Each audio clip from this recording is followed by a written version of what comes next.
ना मुख्याध्यापकांना विचारलं, ते सुद्धा तसेच खुर्चीवर बसलेले होते, म्हणजे आरक्षणात. सांगा, अफजल खानाचा वध कोणी केला? साहेब, अफजल खानाचा वध कोणी केला हे माहिती नाही, पण कशाला मेलेले मुर्दे उकरायचे?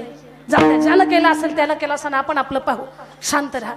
मला सांगा, जर अशी अवस्था असेल तर पिढ्या घडतील का? लहान लेकरांचं जे शिक्षणाचं जे वय आहे किंवा त्यांची जी स्थिती आहे, त्यांची जी वेळ आहे, गेलेली वेळ कधी येत नाही.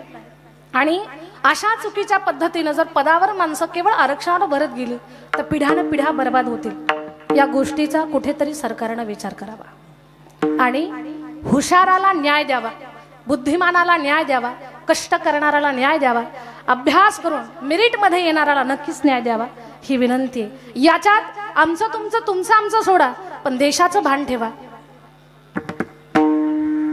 हा देश माझा याचे भान जरासे राहू द्या रे, जरासे राहू द्या. हा देश माझा याचे भान जरासे राहू द्या रे, जरासे राहू द्या. देशाच्या प्रगतीच्या बाबतीमध्ये प्रत्येकानं प्रामाणिक असलं पाहिजे. तो कोणत्याही क्षेत्रातला असू द्या, त्यानं प्रामाणिक असलं पाहिजे. पण आज मराठा समाजामध्ये फार दुरावस्था आली. आमची भावंड अभ्यास करतात पण त्यांना न्याय मिळत नाही. त्याचीच कॉपी करणारा गाडीत फिरतं लाल दिव्याच्या आणि हे हॉटेलमध्ये बशा दूध बसतंय. काय वाटत असेल याच्या जीवाला? थोडासा विचार करा. याच्यापेक्षा वाईट दुरावस्था, शिक्षण घेऊनही नोकरी मिळत नाही, शेती नाही आहे, शेती वेळेवर पाऊस पडत नाही, एक परिस्थिती आहे का? आणि या सगळ्या परिस्थितीमुळे आमच्या पोरांची लग्न सुद्धा जुळणत. हा सगळ्यात मोठा भीषण प्रश्न आणि मांडलाही असेल कुणीतरी या 37 दिवसाच्या कीर्तनामध्ये. शिक्षण नाही, नोकरी म्हणजे शिक्षण घेतलं तर नोकरी नाही, शेती नाही, काहीच नाही, आमच्या पोरांची लग्न सुद्धा होईनात. नोकरी नाही तर आमच्याकडे नोकरी नाही तर छोकरी पण नाही. एवढी वाईट अवस्था. कुठेतरी पहा, आमच्याकडे लक्ष द्या, आमचा विचार करा. तरुण हा भारताचा कणा आहे, तो कोणत्या जातीचा हे महत्वाचं नाही. तरुण हा भारताचा कणा आहे आणि त्या तरुणाचं जर खच्चीकरण झालं तर या मातृभूमीचं रक्षण आणि तिचा विचार कोण करणार आहे, याचा विचार शासनानं करा. आणि लक्षात घ्या, आम्ही कोणत्या जातीत जन्माला यायचं हे तुमच्या माझ्या हातात नाहीये का? जातीमध्ये कोणत्या जातीत जन्माला यायचं तुमच्या आमच्या हातात आहे का? नाही. मग आम्ही या जातीत जन्माला आलो, आम्ही का पाप केलं का? किंवा आमचा काय दोष आहे त्याच्यामध्ये? फक्त आमच्या बुद्धिमत्तेला, आमच्या या सगळ्या गोष्टींचा थोडासा विचार करा. आमच्या तरुण्या बाण पोरांचा विचार करा, त्यांच्या मनाचा विचार करा. आणि या तरुणाईचा विचार न झाल्यामुळे, आमच्या मराठी बांधवांच्या त्यांच्या कष्टाला न्याय न मिळाल्यामुळे माझे बांधव आपण पाहतोय व्यसनाच्या आहारी निघाले. किती मोठे दुष्परिणाम आहेत हे सगळे. व्यसन करतायत. मायबाप म्हणतात, लेकरा तुला नोकरी नाही लागली ना, नाही लागू दे, आमच्यासाठी तू सगळं काही. आणि हे लक्षात ठेवायचं बरं का. महाराष्ट्रातल्या प्रत्येक तरुण बांधवांनी जिथे तुम्ही ऐकत असाल तिथून ऐका. तुम्हाला नोकरी मिळाली नाही, हाताला पाहिजे तसं काम मिळालं नाही तर चुकूनही नाराज होऊ नका. कारण तुम्हाला तुमच्या आईवडिलांना तुमच्या नोकरीपेक्षा, तुमच्या संपत्तीपेक्षा, तुमच्या पदापेक्षा तुम्ही जास्त प्रिय आहात.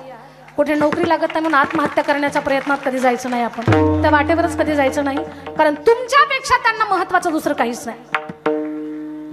जाते आपली जिथं लाथ मारेल तिथं पाणी काढेल. या गोष्टीचा विचार करायचा नाही. आम्हाला जामून खायला मिळत, काही हरकत नाही. आमच्या घरची चटणी भाकरी आम्ही पुरणपोळी समजून खाऊ. आमच्या आईवडिलाच्या आनंदात आम्ही सहभागी होऊ.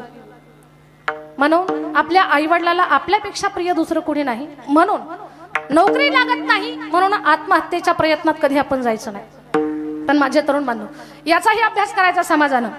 आज सगळ्यात जास्तीत जास्त तरुणाई, कोणती तरुण पोरं जर व्यसनाच्या आहारी जात असतील तर मराठा समाजातली. का? त्यांच्या मनाची कुचंबना झाली. त्यांच्या मनाचा कोणी विचार करत नाही, त्यांच्या शिक्षणाचा कोणी विचार करत नाही, त्यांच्या अभ्यासाला कोणी न्याय देत नाही. पण जास्तीत जास्त मराठा समाजातली मुलं व्यसनाच्या आहारी निघालेली आहेत. आणि त्याच्यातून कित्येक तरुणाई, कित्येक पिढ्यान पिढ्यात बर्बाद होत निघालेले आहेत. दारू गांजा मत पिया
भावांनो ऐका, दारू गांजा मत पियो यारो, अक्कल गुंग हो जाती है, अपने कमर का दाम खर्च कर, मुंह में मक्खी आती है. कधीच व्यसनाच्या आहारी जायचं नाही, कारण तुम्ही तुमच्या माय बापाचा आशेचा सूर्य आहात. असं करू नका अजिबात. तुम्ही त्यांचा विचार करा. कुठेतरी आपल्या लेकरांना व्यसनाच्या आहारी जाऊ नये म्हणून मायबाप त्याचं लग्न करतात. लग्न करून टाकलं की मग असं वाटतं की लग्न झाल्यावर तरी याला जबाबदारी कळेल. लग्नाच्या बेडीमध्ये अडकलेला माझा मराठी बांधव प्रपंचाला सावरण्याचा खूप प्रयत्न करतो. पण एक मुलगी आपल्या घरामध्ये आपण पत्नी म्हणून आणलेली, तिचं कोण कौतुक करावं, पण त्याच्यासाठी सुद्धा त्याच्या खिशात पैसे नाहीत. ही वाईट अवस्था. शेतीमध्ये खूप कष्ट करण्याची त्याने हिंमत ठेवली, शिक्षण खूप घेतलं, चला आपल्या शिक्षणाचा उपयोग आपण या शेतीमध्ये करू. पण निसर्ग साथ देत नाही. एक संकट आहे कामाला, निसर्ग साथ देत नाही. मग याच्याही पेक्षा वाईट अवस्था अशी झाली, पर्याय संपले आणि माझ्या तरुण बांधवाला आपल्या परिवाराच्या आशा अपेक्षा आकांक्षा पूर्ण करता आल्या नाही, म्हणून त्याला स्वतःला संपवण्याचा प्रयत्न केला. व्यसनाच्या अधीन जाणारा जास्तीत जास्त मराठा समाज आहे. त्याचबरोबर गळफासावर जाणारा सुद्धा मराठा समाज आहे.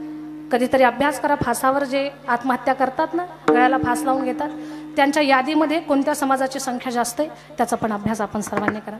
पण फासावर जाणाऱ्या त्या माझ्या तरुण दादाचा भाव काय असतो, त्याला बोलता येत नाही ना, म्हणून तो पत्रातून बोलतो.